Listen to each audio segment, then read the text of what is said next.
Hello and welcome. This video is part 2 on the topic of massive blood transfusion.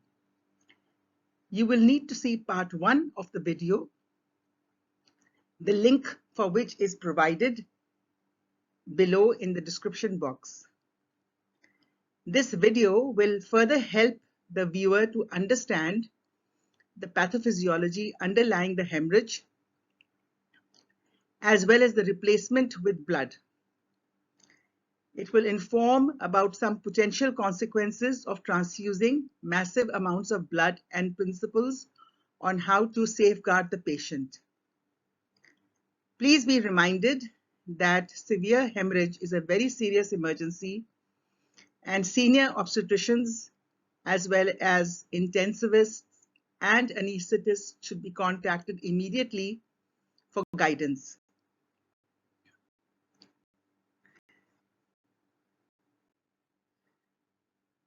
Class 4 or severe hemorrhage is defined as greater than 40% of total blood loss volume. At this level of hemorrhage, the cellular aerobic metabolism will shut down, and the anaerobic metabolism will start. This leads to the production of lactic acid and ultimately metabolic acidosis. The risk to the patient is further compounded due to the lowered hemoglobin levels and the lowered amount of oxygen that is being transported to the tissues.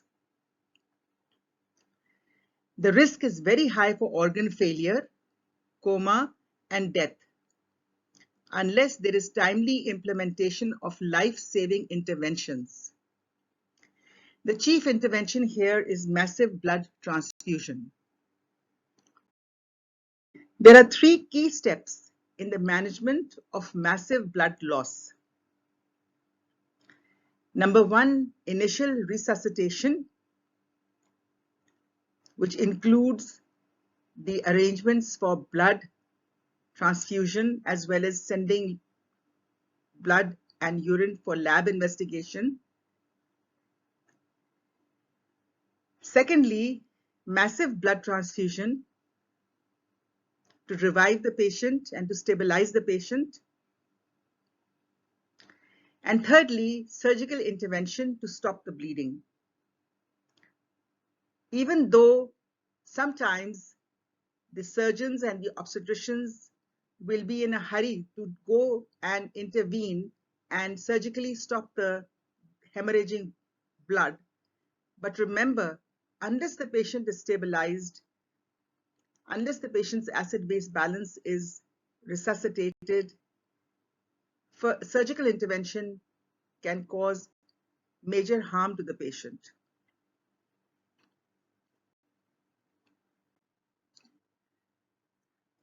So as far as blood transfusion is concerned, we aim for arranging 10 packs of blood products. A balanced transfusion includes red blood cells, fresh frozen plasma, and platelets. And the ratio is generally accepted to be 1:1:1. In addition to the transfusion, initially we can also give tranexamic acid, which is an antifibrinolytic agent, and this can reduce bleeding and decrease the production of lactic acid. Transfusing massive amounts of blood, particularly in a short period, can lead to many clinical challenges. Fluid overload is a very important complication and should be avoided. Initially, the patient is given crystalloid solutions to help restore circulating intravascular volume. And subsequently, as soon as blood is organized, then massive blood transfusions are given. So a combination of these can result in fluid overload, leading to such complications as congestive heart failure and pulmonary edema. For this reason, the intake as well as the output is carefully monitored and the patient's vitals are continuously monitored to ensure the patient is kept in balance and not overloaded. The excessive amount of blood and the fluid which is infused in the circulation can strain the heart's pumping capacity. It can lead to impaired gas exchange in the lungs. Remember that transfused or stored blood has low 2,3-DPG. This is an enzyme which facilitates the release of oxygen from the hemoglobin. And if this enzyme is low in the blood, then this will decrease the release of oxygen from hemoglobin, as a result of which, even though the circulating volume may be restored, but the oxygen saturation of the blood may remain low, and the perfusion of the fluids may also remain low. This is usually counteracted by giving high pressures of oxygen inhalation to the patient so as to allow a higher level of oxygen in the blood. Metabolic acidosis is a very serious complication and a combination of tissue hypoxia, anaerobic metabolism, and impaired lactic acid clearance can lead to the accumulation of lactic acid in the bloodstream, resulting in lactic acidosis. Lactic acidosis can further exacerbate the effect of severe hemorrhage, leading to organ dysfunction and worsening the overall condition of the affected individual. To minimize the risks associated with massive blood transfusion, carefully monitor patients and employ various strategies such as warming the blood products, administering calcium, and regularly checking the pH of the blood and providing other supportive care. Transfused blood products contain anticoagulants as well as preservatives such as citrate. The citrate can bind to calcium in the recipient's blood and can cause hypocalcemia. The blood calcium levels will become low, and calcium gluconate can be given intravenously to such patients. Apart from other side effects, low calcium levels can also lead to coagulation defect.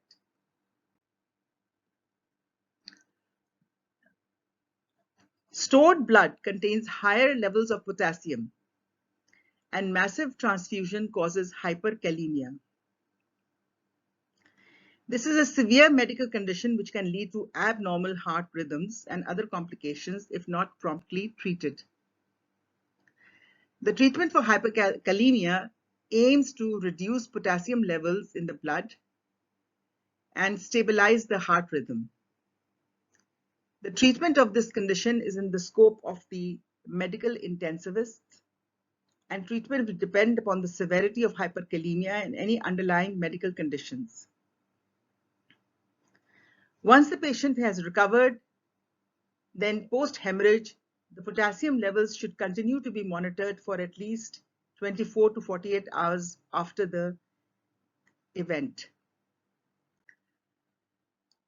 Although blood transfusions are typically matched to the recipient's blood type to minimize immune reactions, but large transfusions may still carry a risk of transfusing reactions such as hemolytic reactions or febrile non-hemolytic reactions.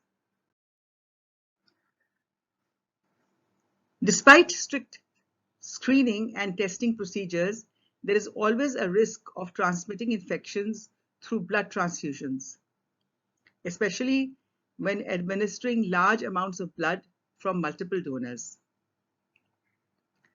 So in addition to this, remember that the patient may have a weakened immune system due to depletion of blood and products, and that because the patient is now being managed in a hospital, there is a higher concentration of pathogens, and hospitals can be a reservoir for drug-resistant bacteria and other infections, making patients vulnerable to nosocomial hospital-acquired infections.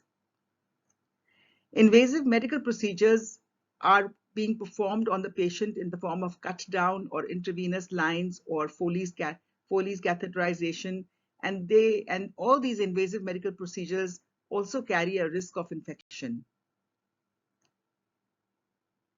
So therefore, it is very important for all the personnel who are involved with the care of this sick patient to ensure a very high level of infection control standards to minimize the risk of infection for this patient. Coagulation pathways in blood loss is a major complication of hemorrhage as well as the treatment of hemorrhage. During massive blood loss, the body activates the coagulation system as a critical response to stop bleeding and to prevent further blood loss. There is a primary level of hemostasis which begins when the blood vessels constrict to reduce the blood flow and minimize bleeding. The main event in coagulation is the activation of blood clotting factors in the blood. These factors circulate in an inactive form and are triggered when exposed to tissue injury or blood vessel damage. In rare cases, massive transfusions can lead to transfusion-associated lung injury. This is a severe reaction which is characterized by acute respiratory distress. The injury is related to acute hypoxia and may also be due to the release of inflammatory mediators from the transfused blood products. The medical intensivists will manage this condition with medication and with intubation.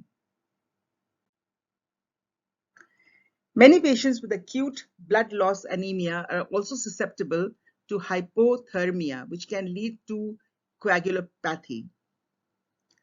Lower ambient temperatures and decreased blood volume can predispose these patients to hypothermia.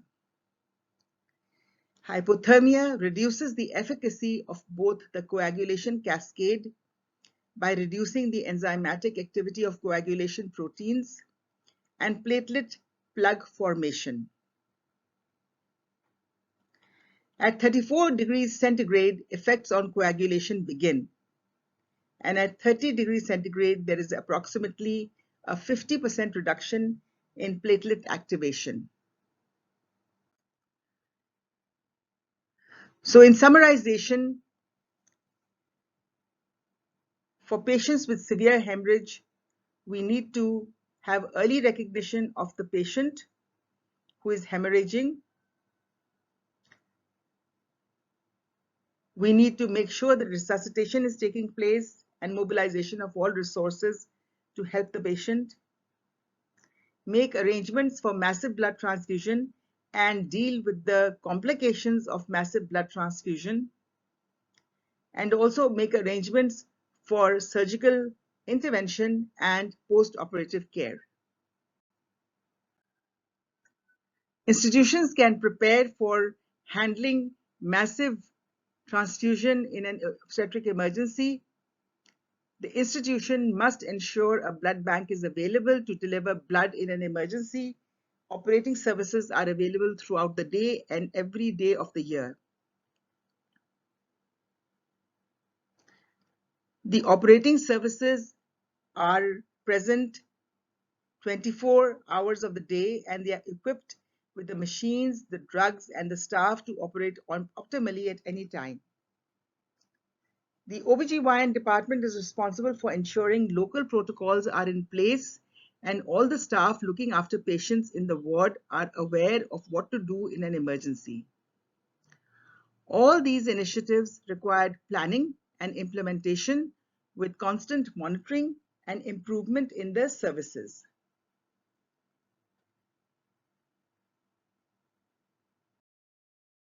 With this, we come to the end of the video. If you like this video, then please press the like button, share it with colleagues, pass your comments and write them down as a feedback or as a feedback for giving further videos. Please subscribe because we depend upon your subscription to keep this channel alive, and press the bell for being notified of all further videos. Thank you and goodbye.